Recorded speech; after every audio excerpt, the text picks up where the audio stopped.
Ermənistanın anayasasında, əsas qanununda Azərbaycan ərazi bütövlüyünə qarşı iddialar var. Azərbaycanın Qarabağ bölgəsinə iddialar var. Və belə olduğu təqdirdə sülh sazişinin imzalanması mümkünsüz. Ona görə Ermənistan Respublikasının anayasasına dəyişikliklərin edilməsi bu labüd şərtdir.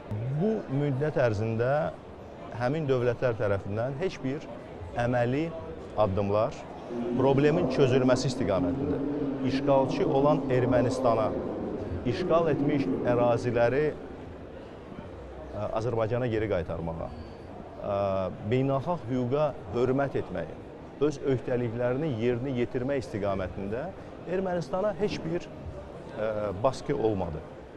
2023-cü ilin eylül ayında isə bir günlük antiterror əməliyyatı nəticəsində tam egemenliyini, suverenliyini bərpa etdikdən sonra həmin bu müddət ərzində 30 ilə yaxın olaraq heç bir fəaliyyət göstərməyən siz qeyd etdiyiniz Batı paytaxtları onlar Azərbaycana baskı etməyə başladılar.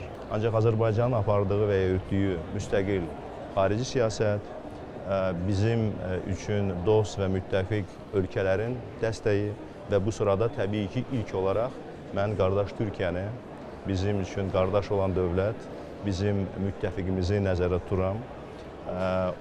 Həmin o dəstəyi biz hiss etdik.